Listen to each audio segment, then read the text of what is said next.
Hey everyone. So I'm going to do a reading for those of you that are currently in challenging love situations or are going through heartbreak. So let me go ahead and get a tarot to start with and see what messages we have from Spirit. Okay, so this is definitely a recent breakup regarding a relationship or something that didn't work out as expected. I am getting disappointment here, upheaval. Let me get a shadow to go with this, and I will post the description of all of these below. Judgmental. Okay. I'm going to get another one just before I interpret this. Cowardly. Okay. So I am seeing that a relationship has recently ended because there could be a fear of intimacy here is what I'm seeing, or someone was being very judgmental, someone was being insecure, and there was a big argument or something of that nature. So this happens a lot in relationships when two people are together for not the right reasons. If you are together because you want something from the other person, you need that person to validate you or validate your sense of worthiness. If there is manipulation involved, right? These kinds of things can happen when our needs aren't being met. We tend to lash out. We tend to judge or criticize the other person. This could also be someone who's being evasive or running away from the situation because they have a fear of intimacy, a fear of vulnerability, so on and so forth. So let me see what else is going on. Let me grab another tarot. Okay, what I'm getting now from this is a lack of boundaries, a lack of assertiveness, in particular on the part of the female or the divine feminine. So it doesn't necessarily have to be a female, but divine feminine. Okay, so this is very common in those who identify with predominantly female energies. Over giving, over nurturing, right? If I just give and nurture this other person and help them heal their wounds and help be a active listener, be supportive, they will then in turn love me and support me the way that I am desiring, right? But this is a miscalculation because we can only give of what we already have in supply, right? And we can't give and nurture others because we want something from them or because we're wanting them to give us something in return. So this is about overgiving. This is also about not setting healthy boundaries, not asserting oneself. This is also very common in relationships, right? In the very beginning, because we really like someone or we're lonely or we really want to be in a relationship, we compromise. We compromise our values, we compromise our expectations, we compromise our needs, our time, so on and so forth. So I'm seeing that that is what happened here in this situation. For those of you that this resonates with, if this doesn't resonate with you, this is not pertaining to you, okay? Irresponsible. Okay, let me get another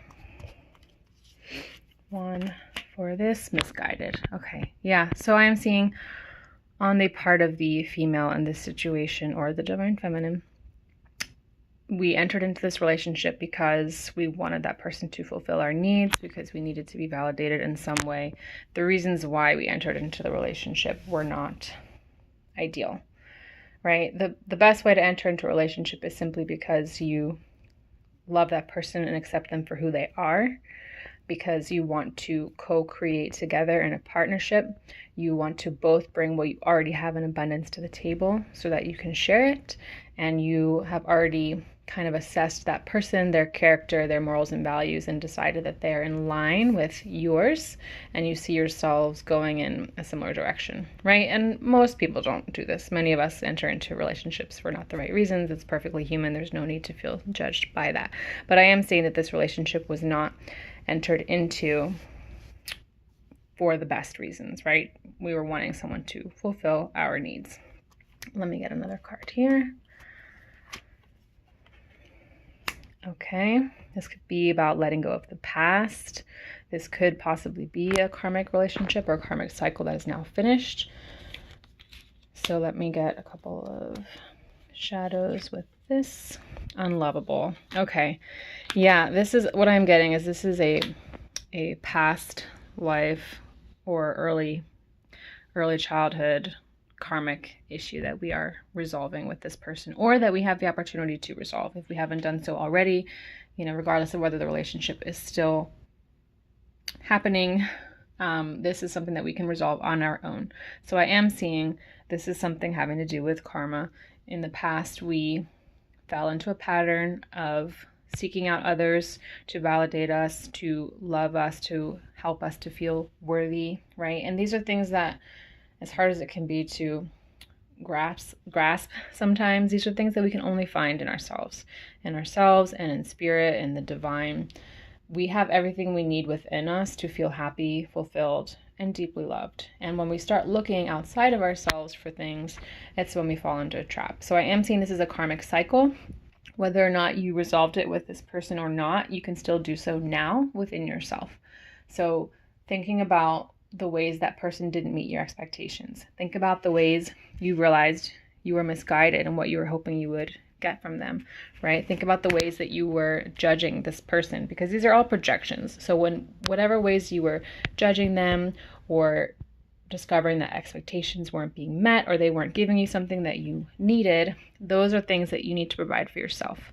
Okay? I know it's hard because sometimes it seems easier to just get them from someone outside of ourselves, or we take rejection very, very seriously. It's very, very painful. It's one of the deepest core wounds, of course. But you have to recognize, if you give yourself all the love, all the support, all the acceptance, all the compassion and non-judgment that you need to feel whole, it won't matter what anyone outside of you says to criticize you, because it just won't agree with what you feel about yourself, right? And even more so, those types of people will stop showing up in your life. They'll start to fall away. And only those who agree with your internal definition of yourself and what you know you are capable of and worthy of, those people will start to come into your life that can fulfill that. So you have the choice now to do this, to close out this karmic cycle, to show yourself that you are deeply worthy of love, that you can depend on you no matter what, even if you can't depend on other people, even if people have disappointed you in the past. Let me go ahead and get a love card with this too. I'm feeling called to do that. Forgiveness. Yes.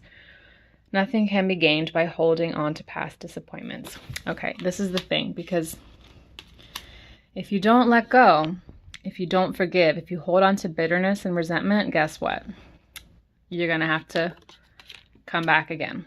Your past will return again in your next life or in your next relationship, right? If we don't learn the lessons of our relationships, I love this. It says lovable. Haha, lovable. Now you are lovable. If you don't learn the lessons of our past relationships, then guess what? You're going to learn it again in your next one. So if you want to give yourself the best chance at a fulfilling, healthy, well-balanced relationship, you have to do your healing now. You have to heal the past. You have to forgive. It doesn't mean that you forget. It doesn't mean that you say that what happened was okay. It just means that you no longer hold that person responsible for your happiness. Okay? It's really important to forgive. You will sleep better at night. I promise. Everything will get better when you take control over your life and your happiness, because when you're living in bitterness and resentment, you're giving that person control. You're saying, I'm a victim here. This happened to me. There's nothing I can do about this. I'm angry at this person. I blame this person. You are giving them your power. So take back your power by forgiving them and acknowledging that you alone are responsible for your happiness, and other people can contribute to it, and you can be grateful for that, but no one else is responsible for it. So forgive them, let go, so that you can move on from this cycle and move into a newer cycle, one that is filled with love, joy, happiness, so on and so forth. Okay, let me get one last card. Okay, stability. This is legacy. This is matriarchy. This is divine feminine, obviously. Connection with the earth, connection with family, with children. This doesn't necessarily have to even be children. If you have kids, this could be your projects. Your projects can be your babies, right? Nurturing your own garden, so to speak. So when it's in reverse, it means those energies are being blocked. So recognizing that you are a divine creator, that you have everything that you need within you to give birth to the life and to the relationship that you want to see, thinking about your legacy, thinking about who you are and what you want to leave behind, focusing on your career, focusing on your connections, your family, the people that are most important to you, thinking about your values, okay? Prioritizing those, right? Make your garden grow. Tend to your own garden. Don't worry so much about someone else's garden and what is going on over there, okay? Focus on your own garden, nurturing it, watering it, making sure plenty of sunlight is shining on your life and what you have control over, okay? It's really important because you want to be in this place of joy, comfort, power, growth, abundance, fertility, prosperity, okay? You have the ability to do this all by yourself and with the help of the divine.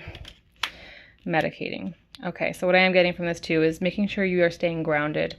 Don't use your addictions, food, alcohol, drugs, television, social media, whatever it is that you might use. We all have our addictions, right? No one is immune to that, but being aware, being willing to feel your pain, right? Don't try and numb it.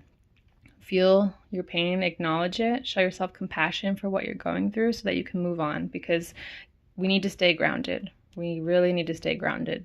You think that you can numb certain emotions and it'll help you move on, but it also numbs your joy. It numbs possibility, it numbs optimism, and it has a ripple effect, right? So if you want to give yourself the best shot, sorry, I'm like having a hard time speaking today. If you want to give yourself the best opportunity to grow, to heal, and to prosper, stay grounded. Stay grounded in the present moment. Stay grounded in your body, in your awareness. Meditate. Seek out friends and family that can comfort you at this time. Do whatever you need to do to heal, because heartbreaks are painful. Take however much time you need. This isn't about getting over it and moving on. Sitting with it, sitting with what you're feeling, sitting with your disappointments, but then taking the time to journal, go inside and think about what happened, think about where you might have been misguided, where you were disappointed, and forgive. Forgive those that hurt you. Recognize that it has nothing to do with you. It is a reflection of themselves and their inner state, right? Let go so that you don't have to go through this karmic cycle again, and stay grounded in your power, even though it may not feel like you have it right now because you're hurting. Just be kind to yourselves, get plenty of rest, drink plenty of water, take hot baths, get out in nature, do whatever you need to do to recuperate, okay? Sending you guys much love and blessings, and have a great one. Thanks for watching.